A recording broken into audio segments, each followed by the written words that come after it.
Hello everyone, आप सभी का मेरे इस यूट्यूब चैनल पे स्वागत है। आज की इस वीडियो में हम बात करने वाले हैं ऑफसेट फंक्शन के बारे में। ये वीडियो इस प्लेलिस्ट की 8th वीडियो है और ऑफसेट फंक्शन के सिंटेक्स की बात करें तो टोटल इसमें 5 पैरामीटर होते हैं, जिसमें से पहला पैरामीटर होता है रेफरेंस, जो कि एक मैंडेटरी पैरामीटर है। रेफरेंस बेसिकली आपके टेबल का स्टार्टिंग पॉइंट हो सकता है या फिर जहां से आपकी रेंज स्टार्ट होती है वो कॉर्नर पॉइंट भी हो सकता है। दूसरा होता है रो, जो कि होता है आपका नॉर्मली रो नंबर। कॉलम होता है कॉलम नंबर। हाइट का मतलब होता है यहाँ पर number of row and width का मतलब होता है number of column. Height and width दोनों ही पैरामीटर ऑप्शनल पैरामीटर हैं, तो 3 मैंडेटरी हैं, 2 ऑप्शनल है। यहाँ पर मैंने एक टेबल क्रिएट की है जिसमें 2 रो एंड 5 कॉलम है। ऑफसेट में सबसे जो मेन पार्ट है समझने वाला वो है इसकी indexing.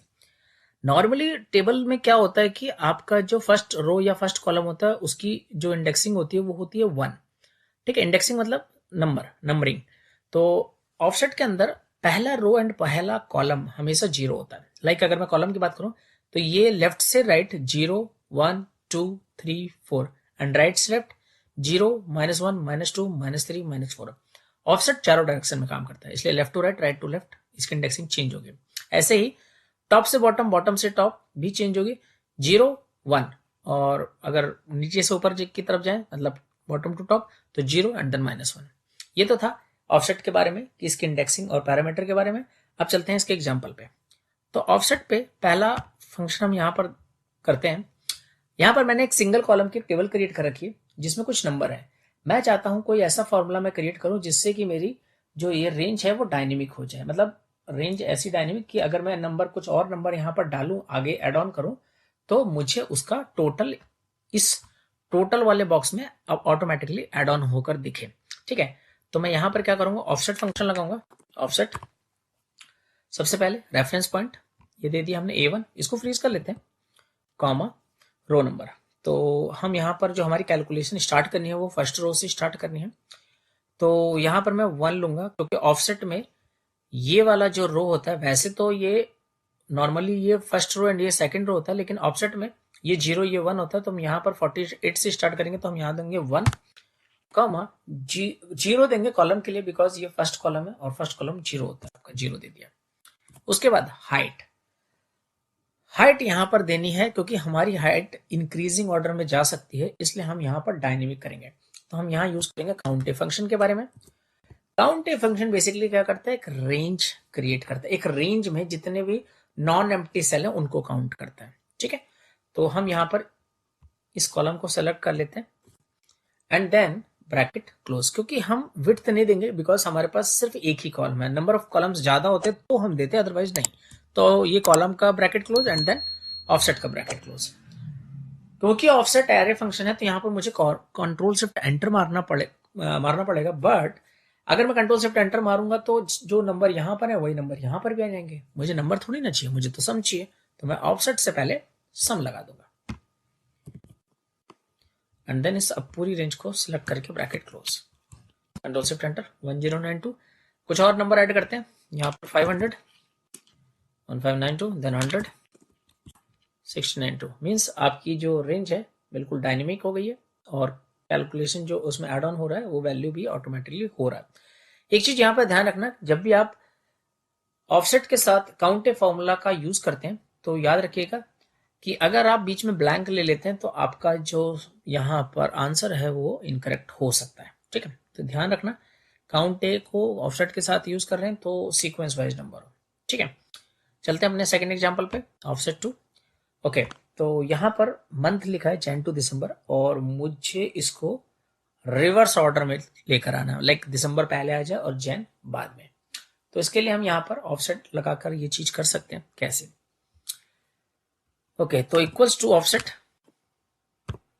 Reference point starting point A1 freeze कर देते हैं, कॉमा रो नंबर के लिए हम यहाँ पर काउंटे लगाएंगे। क्यों लगाएंगे बताता हूँ। फिलहाल काउंटे लगाया हमने पहले। ओके, तो काउंट ए में हमने A1 से लेकर A13 तक पूरा एरिया ले लिया। ठीक है, और इसको फ्रीज कर दिया एंड देन माइनस किया।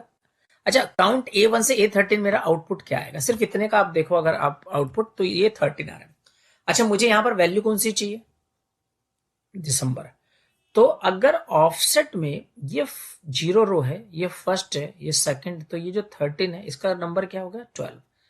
तो अगर ऑफसेट में मुझे 12th रो का वैल्यू चाहिए तो 13 में से मैं ऐसा कुछ तो माइनस करूंगा जिससे मेरा 1 मतलब 12 आना चाहिए, तो मैं 1 करूंगा। लेकिन इस 1 को मैं अगर इस तरह से 1 लिख देता तो मेरा दिसंबर तो आ जाएगा, but rest of the value में भी दिसंबर आएगा, बट मुझे डायनेमिक चाहिए। तो मैं 1 की जगह यहां पर रो फंक्शन यूज करूंगा और रो में मैं वैल्यू दूंगा A1। A1 क्या होगा इस सेल में? तो A1 है, जब नीचे जाएगा तो A2, A3, A4, A5 इस तरह से होगा। तो ठीक है, तो 13 माइनस A1 मीन्स मतलब 13 माइनस 1, देन आपका दिसंबर आ गया। 13 माइनस 2 क्या आएगा? 11। 11 में कौन सी वैल्यू है? नवंबर, तो नवंबर आ जाएगा। तो इस तरह से वो इस ऑर्डर में चलेगा। ठीक है, अब चलते हैं कॉलम के लिए।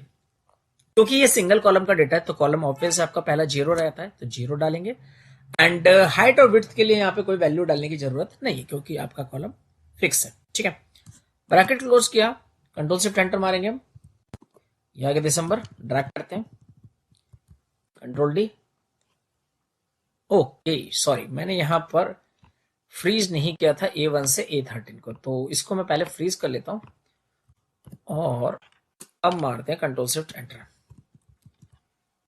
सॉरी, अब ड्रैग करते हैं। तो ड्रैग करने के बाद आपने देखा दिसंबर टू जैन, तो फ्रीजिंग नहीं करी तो आपका आउटपुट गलत आ गया। तो रेफरेंसिंग भी मस्ट है, और अगर आप रेफरेंसिंग को और ज्यादा जानना चाहते हैं तो मैंने उसके लिए एक वीडियो क्रिएट कर रखा है इसी प्ले लिस्ट में, लिंक मैंने डिस्क्रिप्शन में डाल दिया, आप वहां जाकर देख सकते हैं। ठीक है, तो बेसिकली फॉर्मूले ने यहाँ पे कैसे वर्क किया मैं वो आपको बता देता हूँ। तो 13 माइनस 1 12, और 12 पे क्या नंबर था ऑफसेट के अकॉर्डिंग? 12 कौन सा है? दिसंबर वाला फंक्शन, तो यहाँ पर 12 आ गया।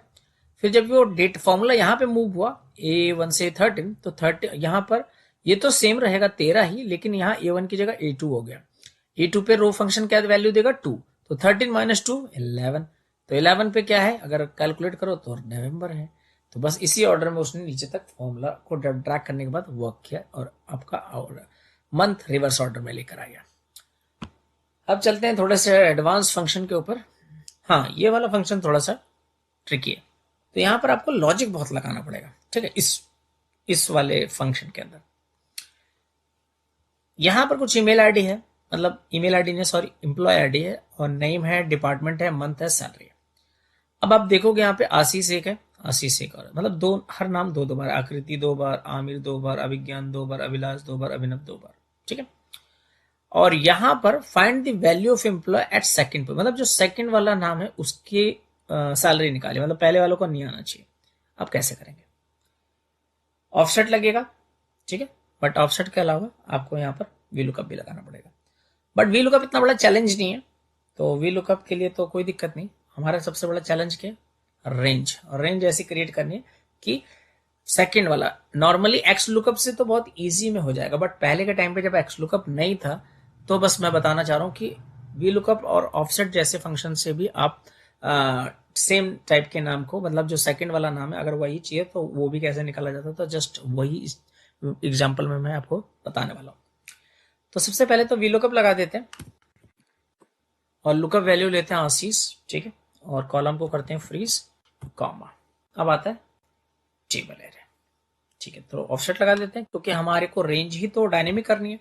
तो जहां टेबल एरे, एरे मींस जहां सुना आपने वहां पे ऑफसेट लगा सकते हो। तो ऑफसेट लगाया, रेफरेंस पॉइंट। अब रेफरेंस पॉइंट है आपके टेबल का पॉइंट, कॉर्नर पॉइंट, ठीक है, तो वो हमने ये दे दिया A5, फ्रीज कर देते हैं इसको, कॉमा। अब क्या लगाए? Row number.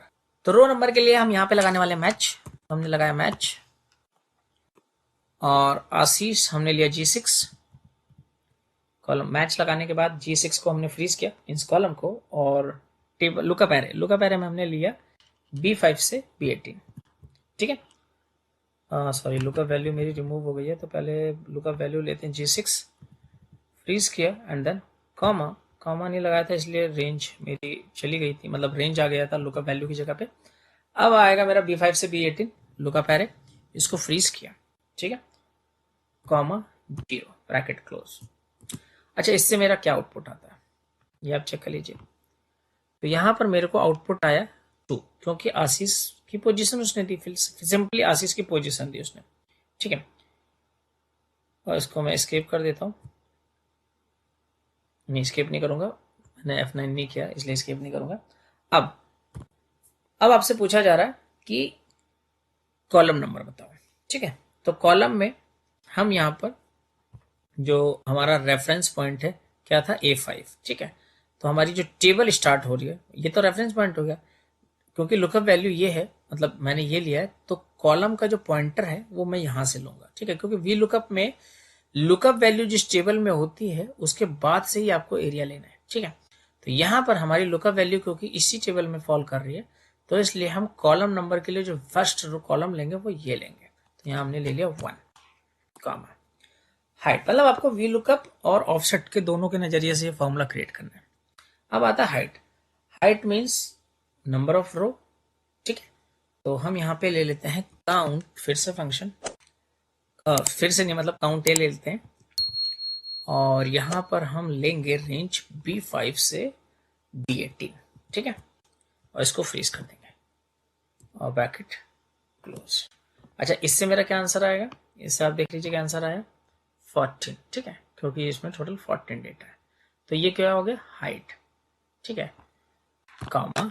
अब आता है विड्थ, सॉरी कॉलम के बारे में, कॉलम के बारे में, तो कॉलम के लिए भी हम काउंट ए लेंगे, मतलब विड्थ के बारे में, नंबर ऑफ कॉलम्स, विड्थ और नंबर ऑफ कॉलम्स बात एक ही है, तो यहाँ पे भी हम काउंट लेंगे। और अब हम यहां से लेंगे B5 से E5 के बारे में, इस तरह से। ठीक है, अब आपका क्या बन गया, ये काउंट ए कंप्लीट, मतलब ये ऑफसेट के पांचों पैरामीटर दे दिए। इससे मेरा आउटपुट क्या आ गया, तो पूरा सिलेक्ट कर लेते हैं और F9 कर देते हैं, तो ये बन गया आपका टेबल एरे। देखिए, आकृति, पहला नाम आकृति। ठीक है, आकृति मतलब यहां से, ठीक है, टेबल स्टार्ट हो रही है। देन एडमिन, देन फैब, आकृति की लाइन की सारी वैल्यूज है 644, देन आमिर, फिर IT। अब ये कैसे हुआ, आपको लग रहा होगा ये तो हमने क्या, हमने तो रेंज सब में दी थी। तो देखिए, जब आपने रो नंबर आपने सेलेक्ट किया तो रो में आपने क्या दिया, 2। ठीक है, मतलब रो से 2 आया। ऑफसेट के अकॉर्डिंग ये आपका क्या है, फर्स्ट 0 रो, ये फर्स्ट रो, ये सेकंड रो, तो मतलब यहां से आपकी टेबल का रो नंबर स्टार्ट हुआ। ठीक है, ये समझ गए ना, बस अब यहीं से क्लियर था, क्योंकि मैंने कहा था ना ये एक पॉइंट है रेफरेंसिंग का यहाँ पर, जो कि आपको चैलेंज आएगा। तो G6 की वैल्यू इसने क्या निकाला इस डेटा में, 2। अब इसने तो मैच के अकॉर्डिंग किया तो इसने तो सही आंसर दिया, लेकिन ऑफसेट के अकॉर्डिंग 2 रो आकृति से स्टार्ट होता है, तो बस इसलिए सारा डेटा आकृति से। अब ये सोचिए, जब आशीष पहला वाला इस लिस्ट में आ ही नहीं रहा तो उसकी वैल्यू तो आएगी नहीं, तो बस उसने यही आपको यहां पर समझना है। इसी तरह से जब आकृति की पोजीशन वैसे क्या है, थर्ड नंबर पे, और यहां पर जब थर्ड निकालेगा तो वो आमिर हो जाएगा। तो जब इस रेंज में बात करोगे तो इस रेंज में आकृति एक ही बार है फिर, क्योंकि जैसे आपने आकृति सेलेक्ट किया तो आकृति पहली वाली तो रेंज से बाहर हो गई, तो उसको फॉर्मूला कैलकुलेट ही नहीं करेगा, तो इस वाले रेंज की बात करेगा, मतलब इस वाली आकृति की वैल्यू ही लेकर आएगा। तो यही था इस फॉर्मूले का ट्रिक, बस उसके बाद तो कुछ है ही नहीं। कॉमा लगाया, कॉलम नंबर, कॉमा लगाया 0, फोर्थ क्यों लिया, क्योंकि first, second, third, fourth.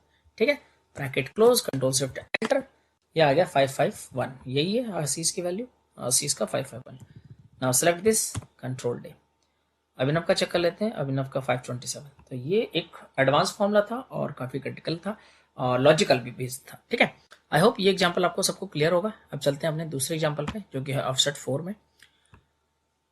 Okay, तो इस फॉर्मूले में बेसिकली हमें कैलकुलेट करना है YTD। YTD का कोई फंक्शन, पावर BI में तो आपके पास टोटल YTD का एक फंक्शन होता है, बट यहां पर कोई YTD का फंक्शन नहीं होता हमारे पास एक्सेल के अंदर, बट ऑफसेट से आप YTD भी कैलकुलेट कर सकते हो।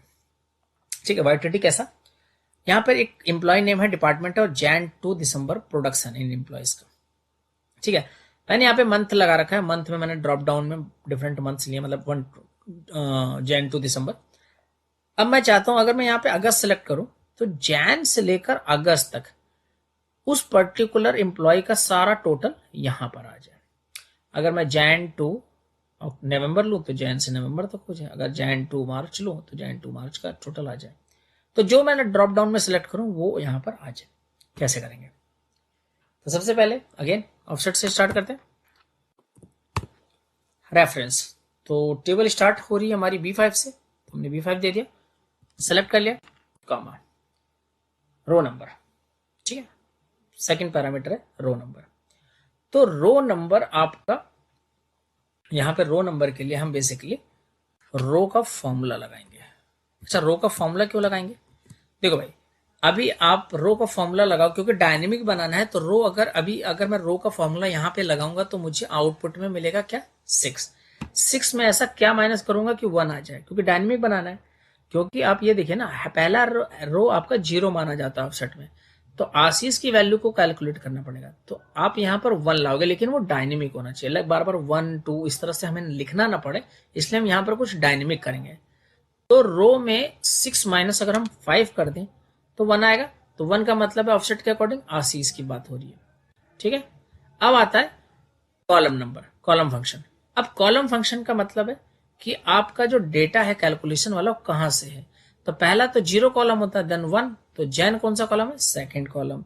तो आपने यहाँ पे 2 लिख दिया, कॉमा। अब हाइट की बात, मतलब नंबर ऑफ रो की बात हो रही है।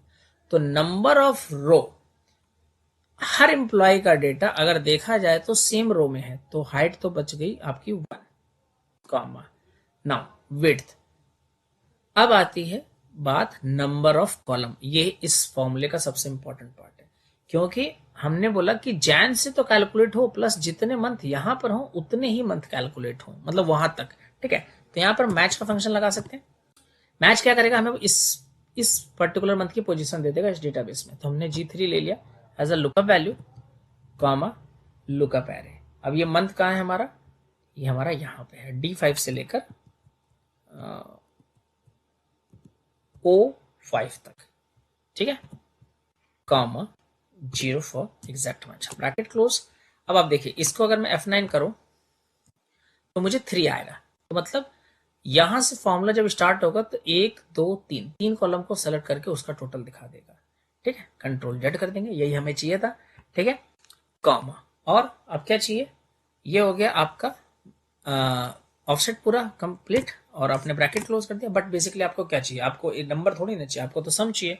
तो बस सम लगाना और है ऑफसेट से पहले, और लास्ट में bracket close, control shift enter.